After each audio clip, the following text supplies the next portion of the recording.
warahmatullahi wabarakatuh. Selamat pagi hadirin yang berbahagia. Hari ini Rektor Universitas Balikpapan kedatangan tamu yang sangat kami banggakan, yaitu Bapak Dr. Thomas, Bupati Tema, yang merupakan Direktur Kawasan Perkotaan dan Batas Negara dari Kemendagri, yang juga beliau merupakan Wakil Ketua Tim Transisi Bidang Sosial dan Pemberdayaan. Selamat pagi Bapak Thomas.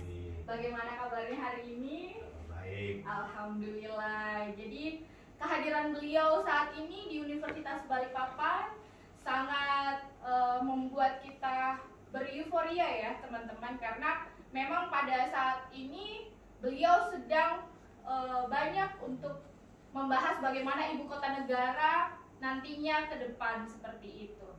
Mungkin ada yang ingin ditanyakan oleh Pak Rektor Uniba? Yang pasti yang pertama, saya ucapkan terima kasih atas kedatangan Pak Thomas di kampus. Ya. Jadi hari ini kami anggap sebagai keluarga kehormatan kampus. Artinya anytime mau datang, silahkan aja tinggal di Rompeng. Satu, terus yang kedua, tentunya ini merupakan awal kita rencana ke depan. Ibu Balikpapan dan IKN akan melakukan kerjasama, ya kan?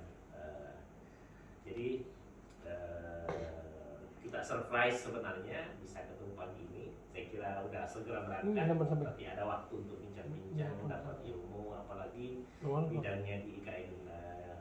Di IKN untuk transisi ini adalah bidang sosial dan pemberdayaan, suatu hal yang sangat penting di awal-awal hingga akhir daripada IKN itu.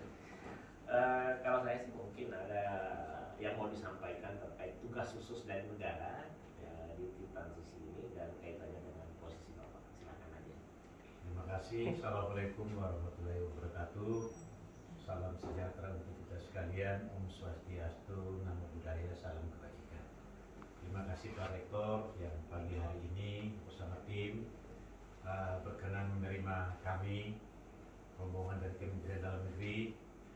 Kehadiran kami di Balikpapan, sebagaimana tadi sudah disampaikan, bagian dari tim transisi, dan kebetulan posisi saya sebagai wakil bidang sosial dan pemberdayaan.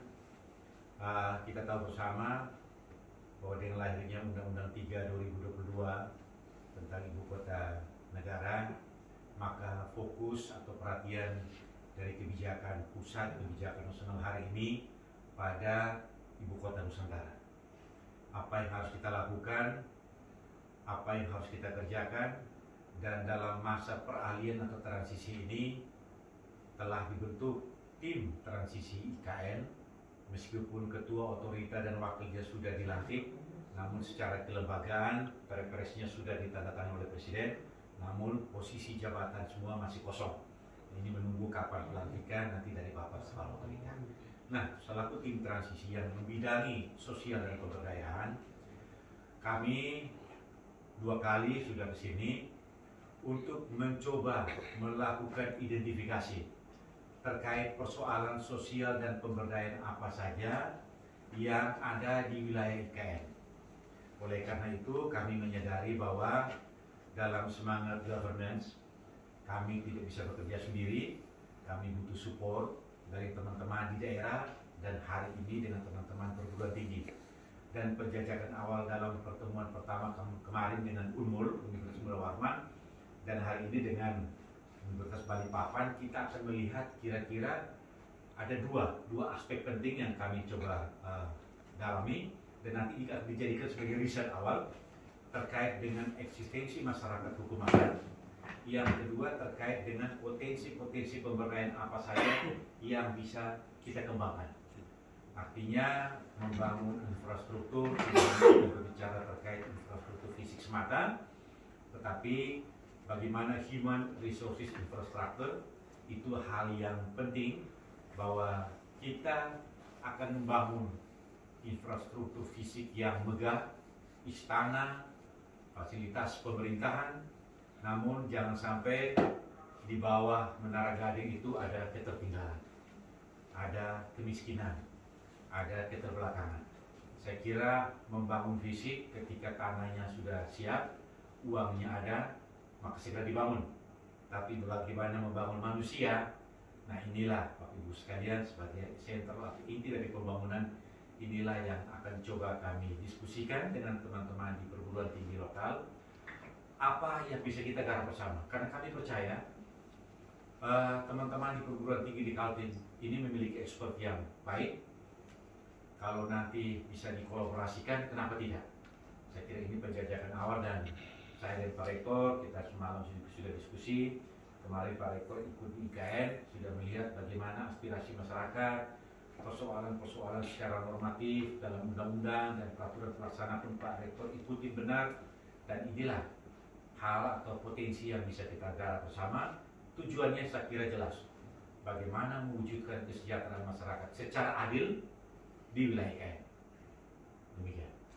Oh iya, saya akan tambahkan, jadi saya dengan Pak Thomas ini sepertinya jodoh sebenarnya. Jadi di satu sisi saya pernah bikin tulisan IKN Nusantara bangun jiwanya, bangun badannya. Jadi memang tulisan ini bahwa di saat membangun infrastruktur yang orang fokus itu kadang-kadang orang lupa bangun SDM. Dalam diskusi kita juga nyambung bahwa itu harus seiring seharusnya, apalagi bidang sosial dan pemberdayaan. Jadi kemarin juga saya langsung follow up itu di 1 Juni 2022. Saya pengalaman, biasanya orang ketemu, setelah ketemu itu kesimpulan tapi tidak ada action gitu, dan actionnya itu ya. Nah, action yang kami lakukan itu kami akan sudah lihat semua apa keinginannya, apa yang harus dilakukan, dan itu kita tidak beranggap main-main. Ada kata-kata penting tadi malam, jangan melihat istananya sudah selesai baru mereka diperhatikan, karena itu pasti konteksnya sudah beda. Nah kemarin itu saya membentuk karena kan banyak yang guna masyarakat adat, masyarakat umum, jadi ada 2 langsung namanya Forma Nusa. Forma Nusa itu singkatan dari, itu bisa 3 singkatannya. Yang pertama Forum Masyarakat Nusantara. Nah Nusantara ini juga Nusantara IKN, bisa Nusantara Nasional, bisa Nusantara Besar versi Tan Malaka, ya kan? Itu kan Asia Tenggara kalau Nusantara Besar. Nah, tapi kami akan bisa juga jadi Forma Nusa, bisa jadi singkatan Forum Masyarakat Adat Nusantara. Jadi maksud saya gini, kami akan membackup masyarakat adat Kaltim. Jadi kalau ngomong misalnya memperjuangkan apa yang diinginkan di Kaltim, bukan Kaltim aja yang memperjuangkan, dia di backup sama masyarakat Nusantara. Forma Nusa juga bisa berarti Forum Masyarakat Adat Nusantara atau Aktivis Nusantara. Itu jadi itu ada. Kemudian di hari yang sama juga kami bentuk Garda Nusa. Garda Nusa itu adalah gerakan aktivis, relawan, dan yang adat Nusantara. Itu jadi itu ada. Jadi kami sependapat dengan Pak Wicaksono, dengan Bu Hetiva, bahwa sekarang ini memang action langkah-langkah aksi yang harus dilakukan. Memang sudah, atau kemarin kita dengan Bu Hetiva itu pemberdayaan masyarakat dalam kaitan ekonomi kreatif. Kemudian bagaimana potensi wisata kita kembangkan. Insya Allah kita akan sinergi terus di situ, dan Uniba memang sejak awal saya direktur memang sudah bicara bahwa akan menjadi pengawal utama IKN itu. Jadi kita tidak akan sungkan-sungkan dengan itu. Jadi kami mohon kepada Bapak Wakil Ketua yang kami doakan mudah-mudahan nanti bisa DPCT mendukung Forma Nusa itu ya. Karena Forma Nusa ini adalah langkah-langkah action terkait sosial dan pemberdayaan masyarakat. Bagaimana komentar terkait Forma Nusa? Silakan Pak. Baik, terima kasih. Kehadiran lembaga masyarakat, ormas dan lain sebagainya, bagi kami ini bukan hal yang rigid. Kami tidak alergi dengan kehadiran masyarakat, dan saya kira undang-undang sudah mengatur bagaimana partisipasi atau pelibatan masyarakat itu hal yang menjadi penting dalam semangat demokratisasi. Jadi kami membutuh bargaining, kita membutuh balance antara kebijakan yang dikelola oleh negara dan juga bagaimana oleh masyarakat atau civil society. Ini hal yang baik. Dan kemarin ketika banyak bermunculan ormas, lembaga masyarakat adat dan sebagainya, bagi saya dalam dinamika saya katakan demokrasi itu hal yang wajar. Dan aspirasi masyarakat untuk mensupport IKN menjadi hal bagian yang penting dalam proses penyusunan kebijakan. Oleh karena itu, saya kira mari kita sama-sama bekerja sama menciptakan kondisi yang kondusif, karena IKN dengan visi besar membangun kota dunia untuk semua akan terwujud, dan itu kalau merupakan kolaborasi kita semua. Oleh karena itu, saya kira apa yang disampaikan Pak Rektor tadi, potensi-potensi masyarakat, dan hari ini komitmen dari teman-teman NIBA untuk fokus pada small and medium enterprises dan nantinya kita lihat bahwa potensi-potensi ekowisata dan lain sebagainya. Nah, ini tematik-tematik yang mungkin langsung bersentuhan dengan kebutuhan masyarakat. Kenapa tidak? Ini yang kita harapkan. Bahwa kita tidak hanya berbicara dalam tataran konsep secara teoretik, tapi bagaimana implementasinya. Oleh karena itu, mari masukan-masukan konstruktif dari teman-teman Uniba, Unmul, Kutai Kartanegara, kita bisa sinergikan bersama.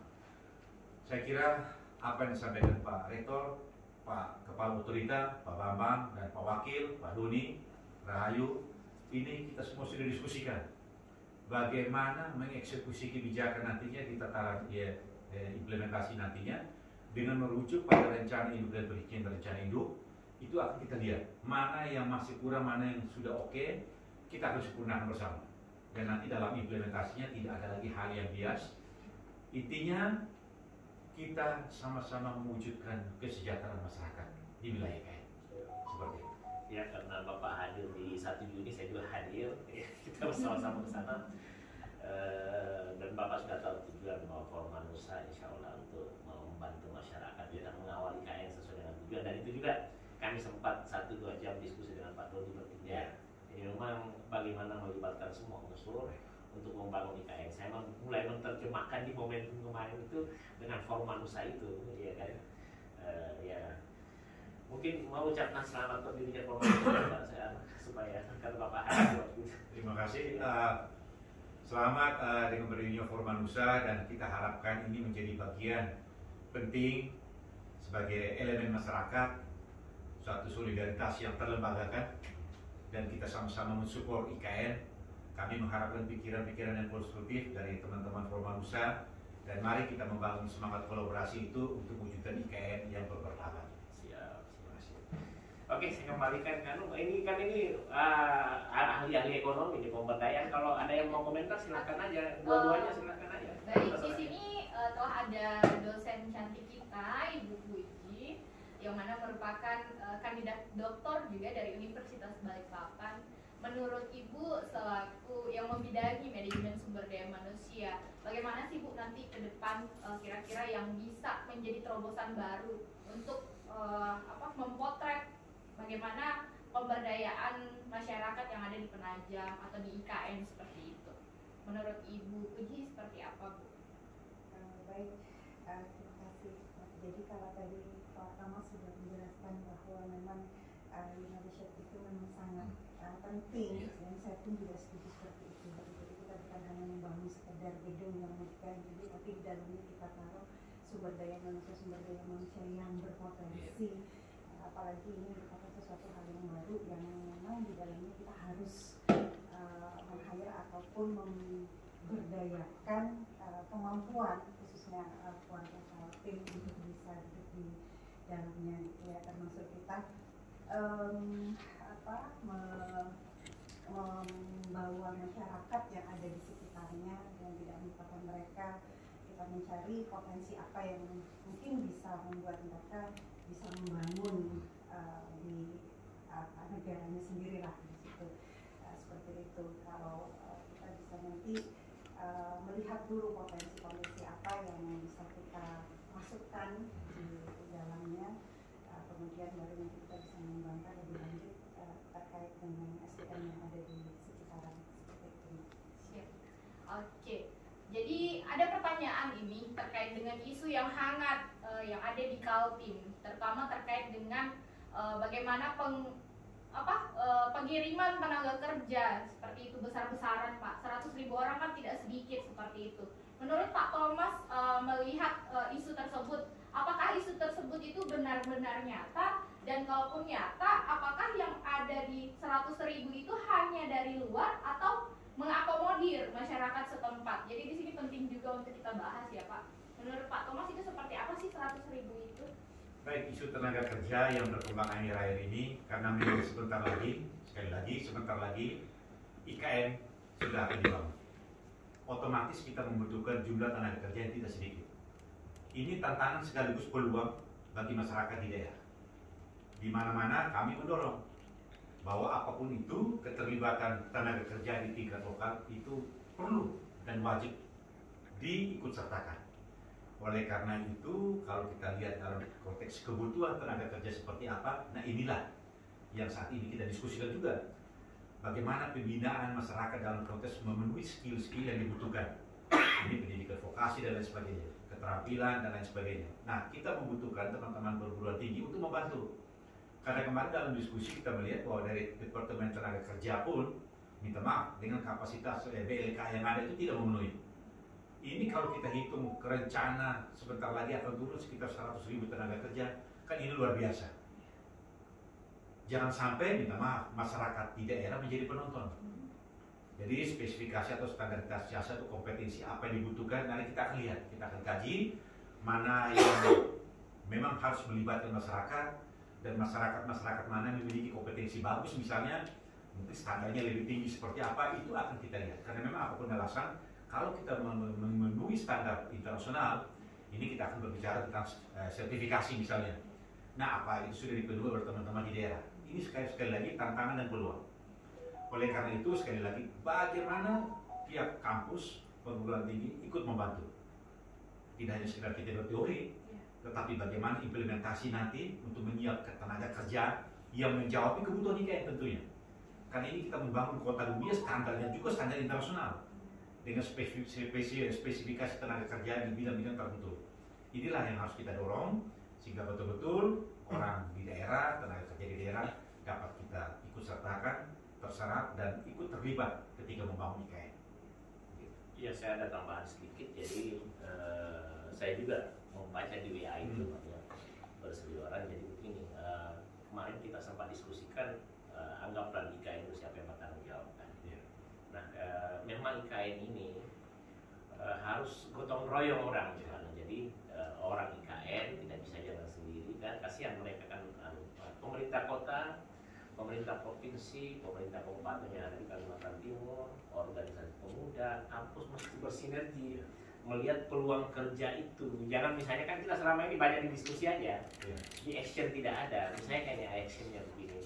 Dari sekian tenaga kerja apa sih? Ya kan kita mesti mendalami, bukan misalnya kita sibuk diskusi di WA saja, tapi mesti ke tempat sumber informasi atau pekerjaan apa yang harus dilakukan, kualifikasinya apa. Kan kita ini kan banyak protes aja.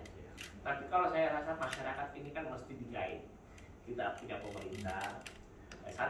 Salah satu solusi saya, misalnya CSR selama ini kan misalnya untuk membantu perumahan kumuh, itu. Kalau saya sih begini, memajunya sebuah negara, sebuah kota itu tidak bisa lepas dari SDM. Terkait dengan misalnya penyiapan tenaga kerja saya, karena ini penting dan mendesak, CSR itu sementara dialihkan untuk membina orang-orang yang ada di sekitar perusahaan itu, yang ada di sekitar Kaltim. Dan kalau itu dilakukan, saya rasa dia akan bekerja, karena kan secara hukum juga bagaimana bisa dipekerjakan kalau tidak punya kompetensi dan kualifikasi. Nah, inilah peran pemerintah, peran masyarakat, peran perusahaan, peran perguruan tinggi dan lain-lain. Karena kita saya punya pengalaman, orang selalu sibuk bahwa kenapa kita tidak dibantu, tapi kita tidak melihat sebenarnya kebutuhannya apa, pelatihannya apa, nanti baru kita carikan duit, ya kan? Kalau misalnya sekarang 3% di perumahan kumuh saja, sekarang diatur, anggaplah 2% mereka, 1% ini, karena kan kita dana CSR itu banyak sekali. Kita misalnya dari 1.000 pekerja, ya, kalau bicara misalnya tenaga ahli konstruksi tidak cukup 100.000 yang punya keahlian. Nah ini kan kita tidak bisa biarkan bagaimana kita menuntut saya tanpa menyiapkan kompetensi. Ini yang selalu saya desak ke semua pihak. Dan itu yang saya bilang Pak. Jadi kami ini mengawal, jadi kami masuk di tahap actionnya gitu, karena kita selalu habis di wacana di diskusi itu saya selesai.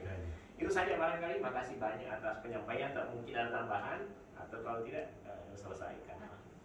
Baik, mungkin kita cukupkan untuk diskusi kita. Yang mana hari ini kita dibuka mata kita untuk lebih berpikir lagi bahwa di IKN ini ada banyak peluang, di IKN ini ada banyak opportunity untuk semua elemen masyarakat, tergantung bagaimana kita untuk mengambil peluang itu, menjemput peluang itu. Kita tidak akan menjadi penonton ketika memang kita dapat untuk mampu berkolaborasi, bersinergi baik dengan government, akademisi, maupun elemen-elemen lainnya seperti itu. Mungkin sekian podcast kita pada hari ini. Billahi taufiq wal hidayah. Wassalamualaikum warahmatullahi wabarakatuh.